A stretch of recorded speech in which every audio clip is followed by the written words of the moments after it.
María José Pacha. Bueno, muchas gracias a todos y felicitaciones a las personas que han organizado este evento.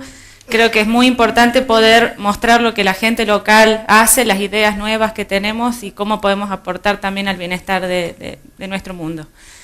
Bueno, yo soy bióloga y estudiando el tema del medio ambiente, uno siempre se pregunta, desde mi punto de vista, ¿por qué nosotros no cuidamos más lo que tenemos? ¿Por qué nos cuesta tanto y por qué parece algo tan lejano?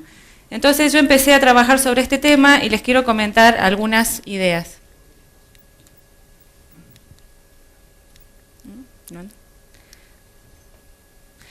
La pregunta que a mí me surgió era ¿cuánto valen los servicios que nos da la naturaleza? Y para eso hace falta que tengamos en cuenta preguntas como ¿cuánto vale cortarse el pelo? ¿Cuánto pagamos por cosas que hacemos cotidianamente? Todo tiene un valor económico. ¿Cuánto cuesta tomar algún servicio de educación? ¿Cuánto cuesta aprender a cantar, por ejemplo? Pero alguna vez nos hemos preguntado cuánto cuesta el servicio que nos brinda la naturaleza que nos rodea, cuánto cuesta garantizar el suministro de agua, cuánto cuesta tener un aire limpio.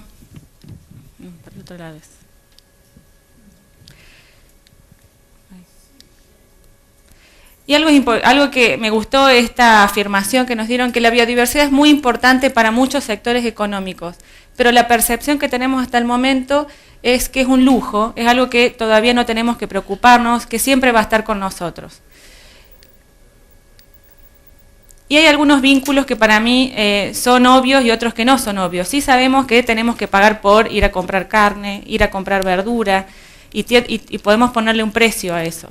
Pero ¿qué ocurre cuando hay vínculos que no son tan obvios? Por ejemplo, no es en el caso nuestro de esta zona, pero muchos ecosistemas, por ejemplo los arrecifes de coral, en zonas costeras evitan que vengan tsunamis, grandes inundaciones. También tenemos otros vínculos no tan obvios, como las plantas que nos dan medicamentos para salvar nuestras vidas, para la industria farmacéutica. Y esta pregunta que yo me vengo haciendo hace ya unos años está ocurriendo a nivel mundial. Y se está tratando de no tanto evaluar y ponerle un valor económico a la naturaleza, porque eso es muy complicado, pero sí lo que es importante es que reconozcamos cuál es el aporte que la naturaleza nos da a nuestra vida y a los servicios que nos da para que nosotros podamos estar aquí. No funciona mucho. También otro concepto importante que les quiero presentar es la diferencia que existe en lo que tiene precio y versus valor. Nosotros vemos de que hay muchas cosas que le ponemos un precio económico, pero hay otras que no se puede poner un precio económico, porque el valor que tiene para nosotros es mucho más que un número o una cifra monetaria. Entonces, tenemos que tener una visión realmente de qué es lo que está en juego.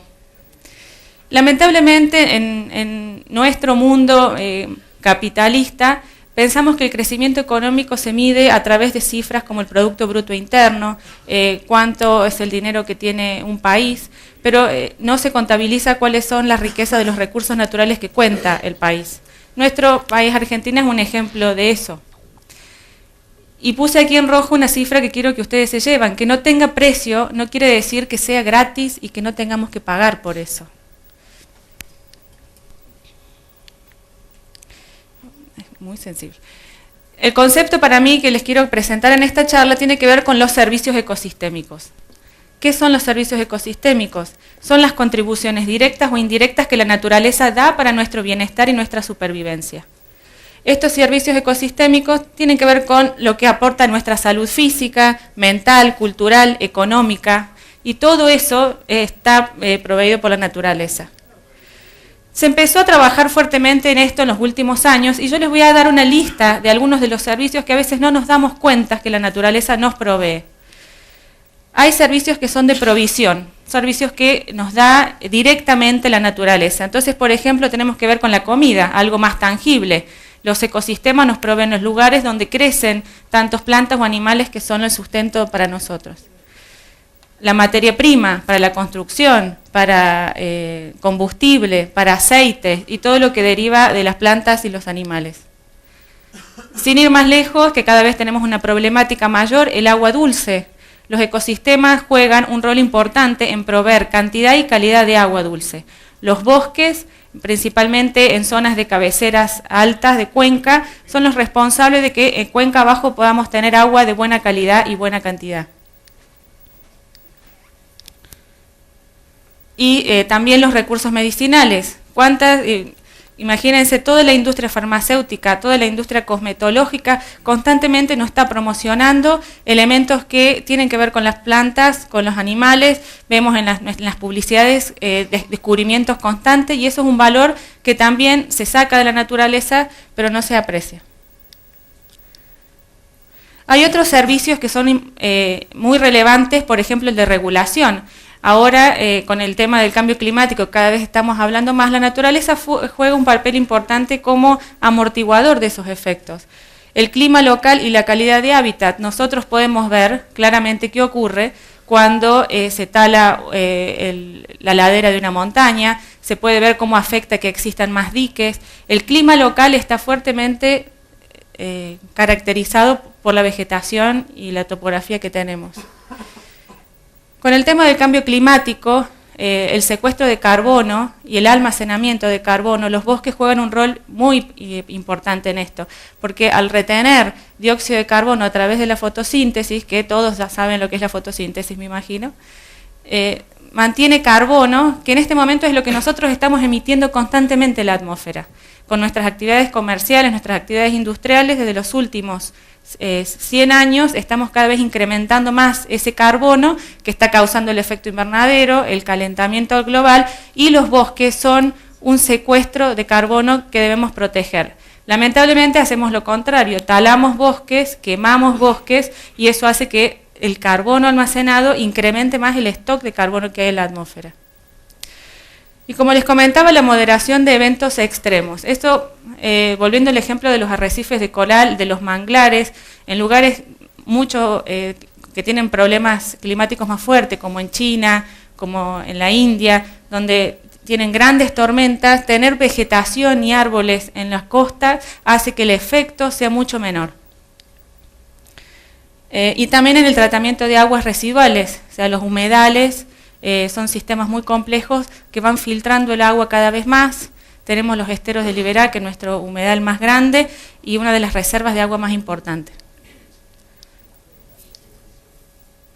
Bueno, y también tenemos la prevención de erosión y mantenimiento de la fertilidad del suelo, la polinización. Y bueno, cuando yo una vez empecé a estudiar este tema decía la polinización, ¿y por qué? Y la polinización juega un papel muy importante. Las abejas son las que llevan el polen, son las que fertilizan, son las que aseguran cultivos, aseguran cultivos comerciales que de otras formas no podrían hacerlo. Y también la naturaleza nos da un control biológico. Cada vez hablamos más del peligro de los pesticidas, de los agroquímicos, en el control biológico, no biológico de las plagas, y la naturaleza tiene muchos mecanismos para lograr que se balanceen los desbalances. Bueno, y también tenemos servicios de hábitat, ¿sí? La naturaleza, los ecosistemas dan servicios para las plantas, para los animales y para mantener la diversidad genética, que eso es un tesoro que nosotros no sabemos valorar.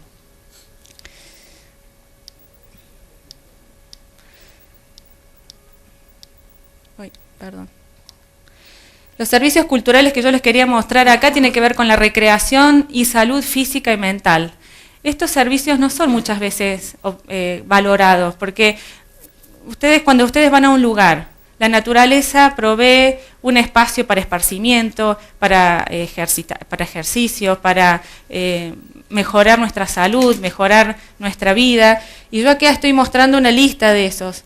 La recreación nos da la salud física y mental, el turismo, como nos decía el expositor anterior, y lo sabemos todos, la zona esta vive del turismo. ¿Y por qué viene el turismo acá? Viene a ver la naturaleza, viene a disfrutar de los ríos, viene a disfrutar de las montañas, viene a caminar por las sierras. Si nosotros empezamos a destruir ese capital natural que tenemos, va a ser impactado en nuestro capital económico y nuestro capital social también. La apreciación estética y la inspiración para la cultura, el arte y el diseño. Miren a su alrededor las cantidades de obras de arte que están inspiradas en la naturaleza.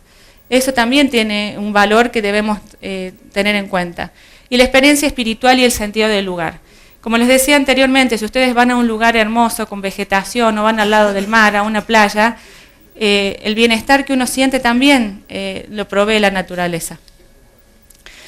Y en el 2000, más o menos, se hizo una evaluación de ecosistemas del milenio, donde trataban de hacer esto principalmente. Vamos a ver qué servicios nos da el ecosistema y cómo esos servicios están asociados al bienestar del ser humano.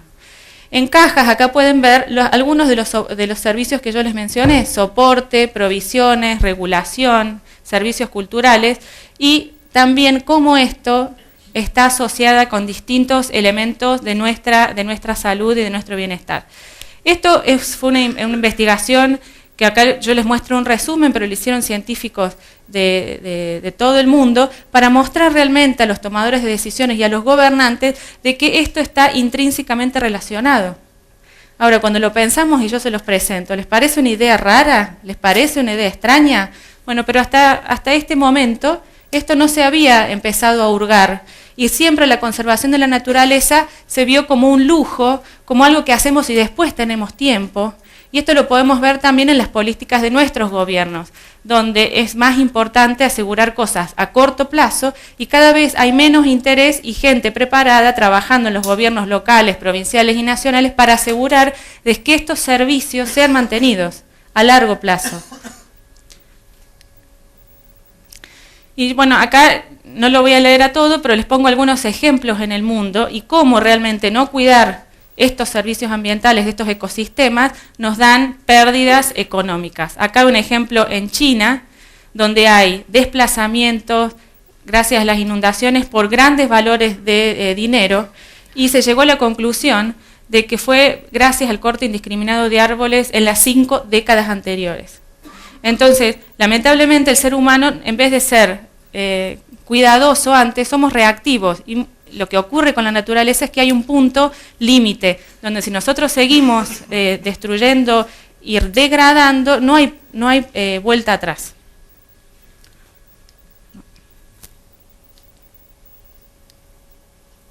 Bueno, y acá le puse un ejemplo del Reino Unido. Es el único país hasta el momento que ha hecho una valoración económica de sus recursos naturales.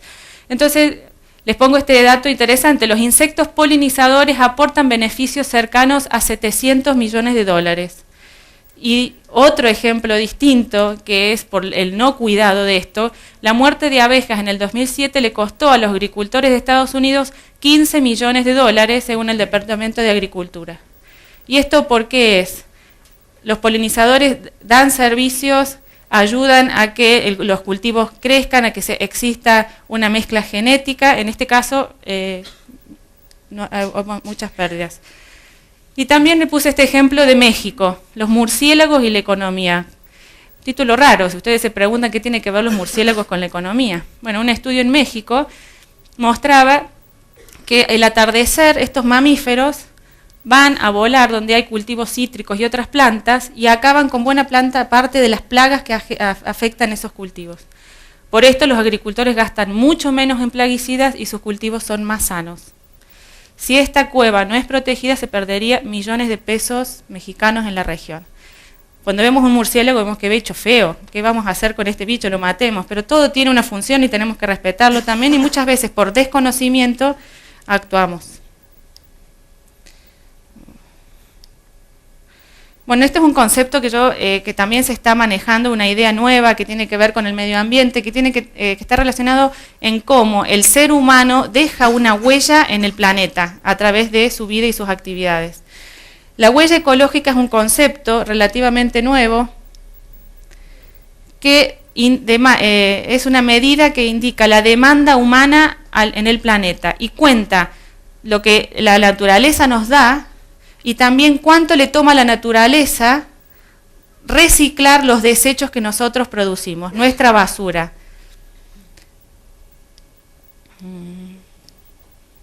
Si me paro más arriba. Bueno, acá les decía, por ejemplo, la huella ecológica varía, depende de países. Hay países donde las personas tienen otra calidad de vida, otros patrones de consumo, entonces generan más desperdicios y también necesitan más cosas. Y existe en el mundo una clasificación de los países que producen mayor huella ecológica. Llamativamente o no llamativamente, el país que mayor huella ecológica tiene es Estados Unidos, que por cada persona la cantidad de tierra que necesita para generar los recursos que usa y los que desecha es una de las mayores del mundo. Los países subdesarrollados y pobres como nosotros, no tanto, pero son los que menos huella ecológica producen. ¿Por qué? Porque estamos más en contacto con la naturaleza y también tenemos menos desechos y usamos menos recursos. Entonces aquí les muestro un mapa, esto está disponible en internet y les puse el ejemplo de Argentina. Acá se llama la huella ecológica y la biocapacidad. La biocapacidad tiene que ver cuánto la naturaleza produce y footprint quiere decir huella. En verde acá decimos que tenemos una reserva, es que lo que les decía. En nuestro país nuestros patrones de consumo nos da una oportunidad para que todavía cuidemos y podamos preservar lo que tenemos. En rojo son los países que mayor huella ecológica tienen.